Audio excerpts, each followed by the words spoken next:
Welcome back to Yehoshua's Daf Yomi Shiur, where the Daf continues daily until the complete revelation of Mashiach ben David, Messiah the son of David. We're continuing on side B, that's of 91, Sadi Aleph Amid Beis, with the words Rabbi Abahu Amar Mehacha. Rabbi Abahu Amar Mechacha V'yashkem v'acham b'boy G'vyachmash es chamaro. Rabbi Abahu said that the source is from here. And Abraham rose early in the morning and saddled his donkey and took two of his young men with him and Isaac his son. And he split the wood for the burnt offering and rose up and went to the place that God had told him. Genesis 22 verse 3. The fact that Abraham waited until morning and did not set off at night, even though others were traveling with him, indicates that a Torah scholar should not go out at night at all, and certainly not alone. And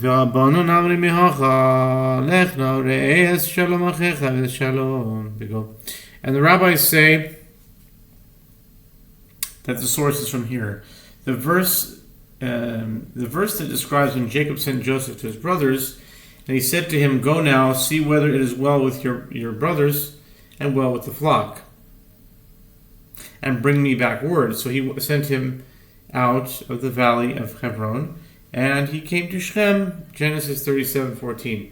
The verse indicates that Jacob sent Joseph at a time when he could see his brothers during the day.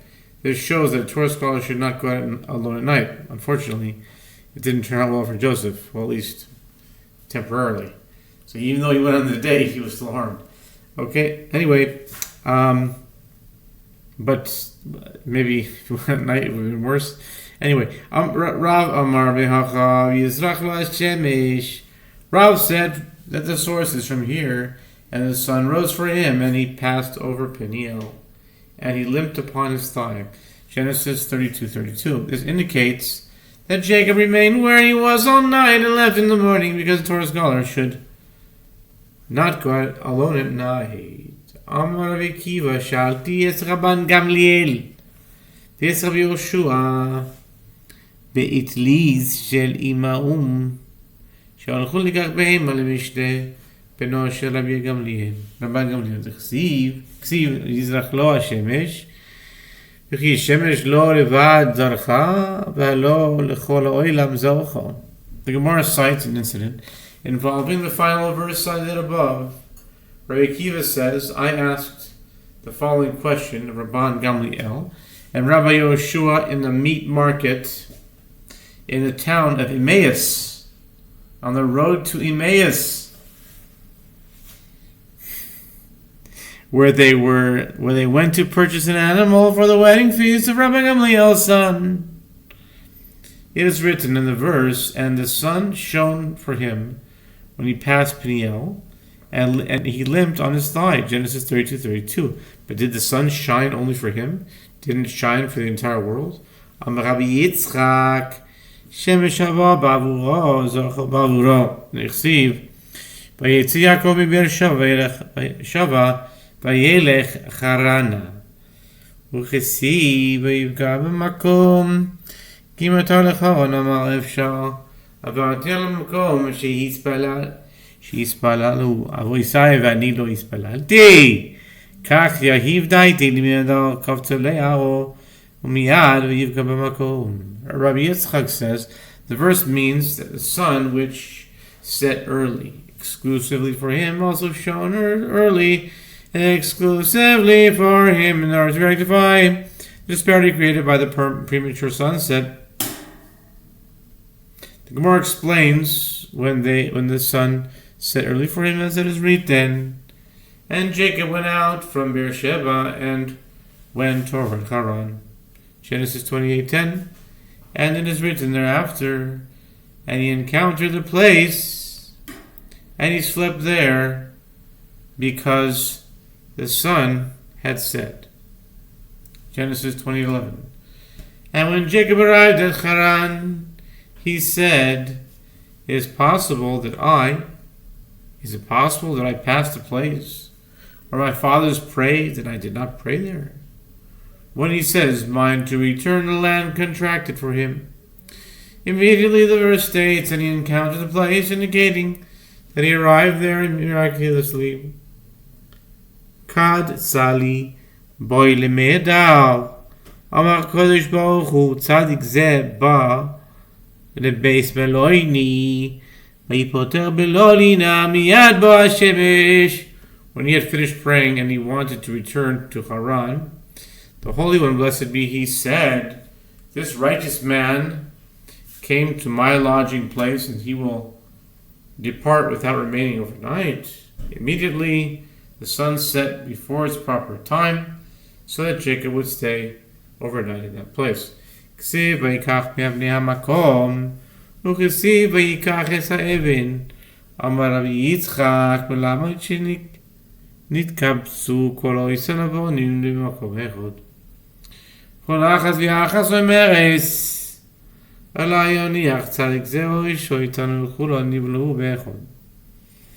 Gemara cites another exposition of Rabbi Yitzchak to explain an apparent contradiction between two verses pertaining to this incident. It is written, and he took the stones of the place and placed them under his head and lay down in that place to sleep. Genesis 28:11.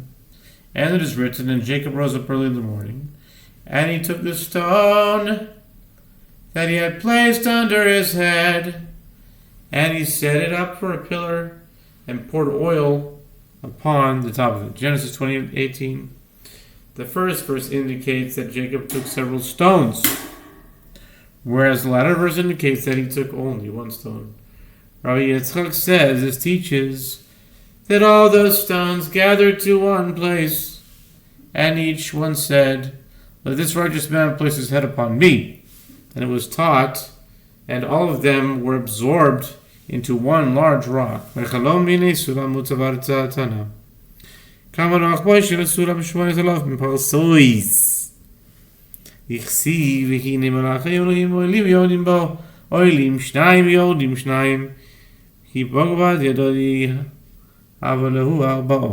expounds other verses pertaining to the same incident. The verse states, and he dreamed, and behold, a ladder set up on the earth, and the top of it reached to heaven. And behold, the angels of God ascending and descending on it. Genesis 28:12. It was taught how wide was the ladder. It was 8,000 parasangs, as it is written, and behold, the angels of God ascending and descending on it. The word ascending, olim, written in plural, indicates that there were two angels ascending simultaneously.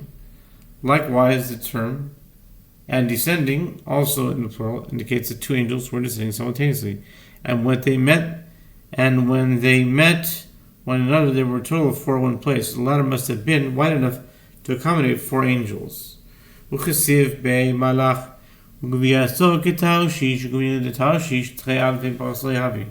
is written in a verse with regard to an angel, his body was like Tarshish, Daniel 10:6, and it is learned as a tradition that the city of Tarshish was 2,000 parasangs.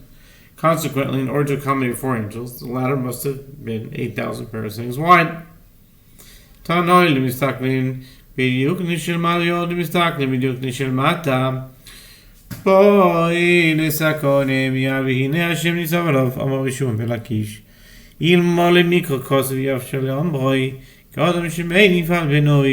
was taught that the angels were ascending and gazing at the image of Jacob above, engraved on the throne of glory, and descending and gazing at his image below. The angels subsequently became jealous of Jacob and wanted to endanger his life.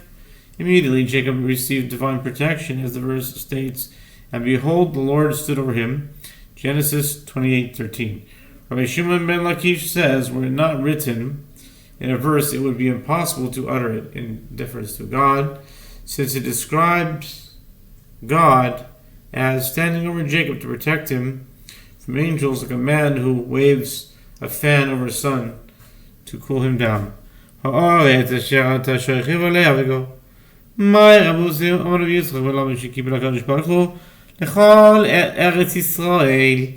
The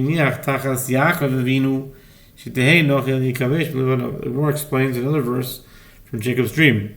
And behold, the Lord stood over him and said, I am the Lord, the God of your father, and the God of Isaac. Of Abraham your father and the God of Isaac. The land upon which you lie,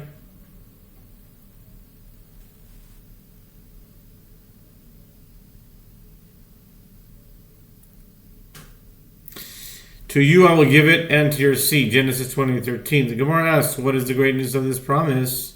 Meaning, why is it expressed in this way, despite the fact that, in the literal sense, Jacob was lying on a very small amount of land? Rabbi Yitzchak says this teaches that the Holy One, blessed be He, folded up the entirety of Eretz Israel and placed it under Jacob, our patriarch, so that it would be easy for his children to conquer.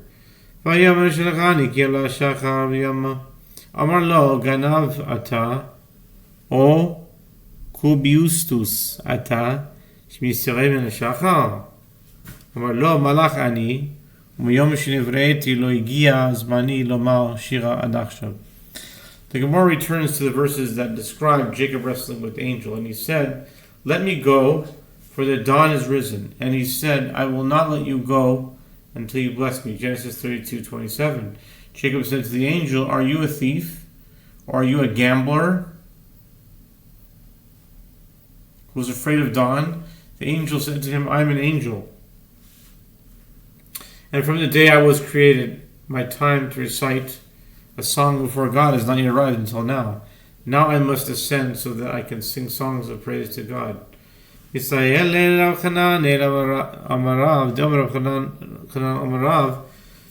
שלוש כיתות של מלאכי השורש אומר שיר בכל יום אחס אומרס קודש ואחס אומרס קודש ואחס אומרס קודש השם ציבוס.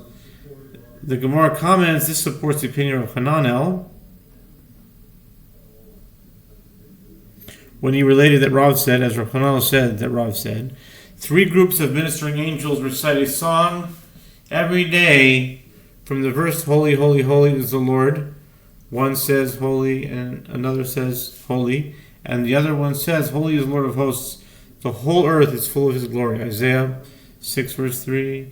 Meisvei Chaviv Yisrael lefnei HaKadosh Baruch Hu Yoisem Malachei Shoris Yisrael Elohim Shira B'chol Shor Malachei Shoris Elohim Shira Elapam Achas Bayoim V'amru Lapam Achas B'Shabos V'amru Lapam Achas B'Chodesh V'amru Lapam Achas B'Shono V'amru Lapam Achas B'Shavua V'amru Lapam Achas B'Yovel V'amru Lapam Achas B'Oilo. The Gemara raises an objection for the following price: that the Jewish people are more dear to the Holy One, blessed be He, than the ministering angels, as the Jewish people may recite a song of praise to God at any time. The ministering angels recite a song of praise only one time per day. And some say that the ministering angels recite a song of praise one time per week. And some say that they recite a song of praise one time per month. And some say that they recite a song of praise one time per year.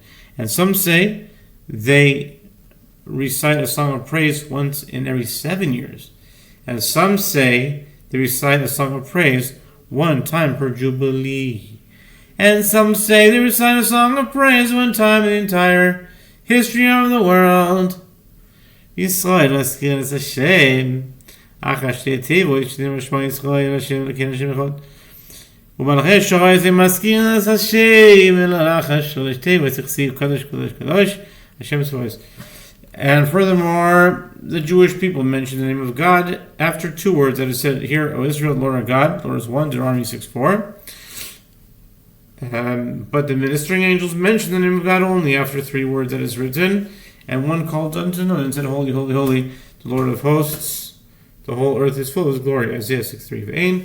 מלכי השרת אומרים שיר למעלה עד שום ישראל למטה 12 ברן יחד כוכבי בוקר ידר יוריו כל בני אלוהים. And the ministering angels do not recite their song above until the Jewish people recite their song below. On earth, as it is stated, when the morning star sang together, Job 38 verse 7. Referring to the Jewish people who are compared to stars, and only then does the verse state, and all the sons of God shouted for joy, which is a reference to the angels. This Braita teaches that the angels mention the name of God only after 3 words, meaning after saying the word holy 3 times. Whereas according to what Rav Hananel stated, that Rav said, the third group of angels says the word holy once, and then immediately mentions the name of God. Elach hasomeres kadosh, v'achasomeres kadosh kadosh, v'achasomeres kadosh kadosh kadosh Hashem Tzivaros, v'yikra baruch. The Gemara amends Rav Hananel's statement citing Rav. Rather, Rav said that one group of ministering angels says holy, and another one says holy, holy, and another one says holy, holy, holy is the Lord of hosts. The Gemara challenges the statement of the Braita that the angels mention the name of God only after 3 words, but during the verse, then a spirit lifted me up, and I heard behind me the voice of a great rushing. Blessed be the glory of the Lord from his place. Ezekiel 3:12. In this praise, blessed be the glory of the Lord, the word Lord appears as the third Hebrew word, apparently uttered by the ministering angels. Interesting.